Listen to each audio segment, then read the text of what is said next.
I'm joined today by Assistant Attorney General for the Criminal Division, Leslie Caldwell. I'm also joined by the United States Attorney for the Central District of California, Eileen Decker. I'm joined by FBI Deputy Director Andrew McCabe and Richard Weber, Chief of the Criminal Investigation Division at the Internal Revenue Service. And we are here to announce a significant step in our ongoing work to combat global corruption and to ensure that the United States offers no safe haven to those who illegally use public funds for private gain. And today, the Department of Justice has filed a civil complaint seeking to forfeit and recover more than $1 billion in assets associated with an international conspiracy to launder funds stolen from One Malaysia Development Berhad, or 1MDB, a company wholly owned by the government of Malaysia. Now, the $1 billion in assets that we're discussing today are just a portion of the more than $3 billion that was stolen from 1MDB and laundered through American financial institutions in violation of United States law. 1MDB was created by the Malaysian government to promote economic development through international partnerships and foreign direct investment, with the ultimate goal of improving the well-being of the Malaysian people. But unfortunately, sadly, tragically, a number of corrupt 1MDB officials treated this public trust as a personal bank account. Now, our complaint alleges that from 2009 through 2015, these officials and their associates conspired to misappropriate and launder billions of dollars from 1MDB.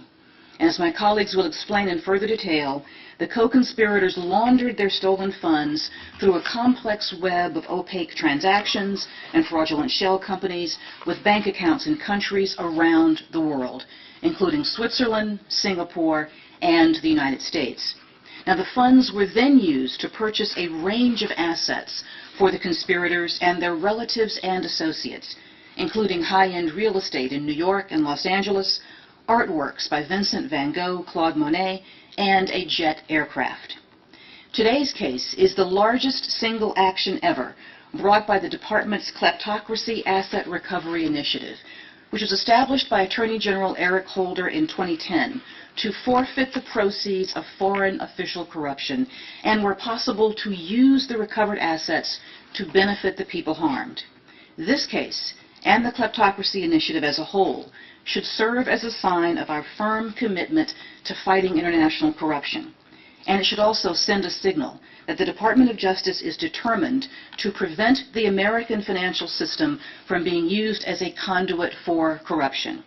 And it should make clear to corrupt officials around the world that we will be relentless in our efforts to deny them the proceeds of their crimes.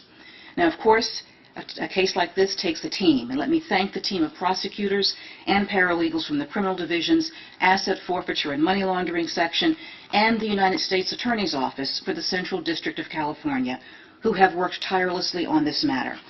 I also want to thank the agents from the FBI's International Corruption Unit and the IRS Criminal Investigations Division who assisted them in this case. And I'm also grateful to the Criminal Division's Office of International Affairs for their vital contributions. Now, at this time, I will turn the podium over to Assistant Attorney General Leslie Caldwell, who will speak in further detail about today's filing. Thank you.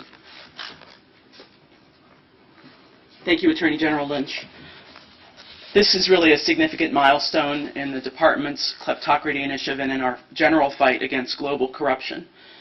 The complaint that was filed today really goes into great detail about the complex web of transactions that these co-conspirators used to launder billions of dollars that they stole from the people of Malaysia.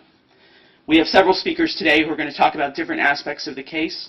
What I would like to focus on for now are allegations in the complaint involving two bond offerings in 2012 through which 1MDB raised the money, some of the money, that was siphoned off by the corrupt officials and their associates. The stated purpose of the bond offerings was to allow 1MDB to raise money so that it could invest in various energy assets on behalf of the Malaysian government and the Malaysian people. But almost immediately after receiving the proceeds of the two bond issues, roughly 40% of the money that was raised, which was about $1.37 billion, the 40% was the $1.37 billion, was transferred out of 1MDB's accounts and was transferred into a Swiss bank account that was in the name of a shell corporation incorporated in the British Virgin Islands. The complaint alleges that the name of that shell company was chosen because it sounded like the name of a legitimate company that was involved in the bond offering. But in fact, the Swiss bank account was controlled by corrupt officials and by their associates. From Switzerland, the corrupt officials and their associates transferred money using a series of transactions involving still more shell companies and more bank accounts located all over the globe. Eventually, more than $230 million of that money found its way into accounts in the names of shell companies whose beneficial owner was a close relative of a senior 1MDB official. That individual used that money to buy luxury real estate in the United States and other assets, and also used the money to fund a California-based motion picture company called Red Granite Pictures. Red Granite Pictures, in turn,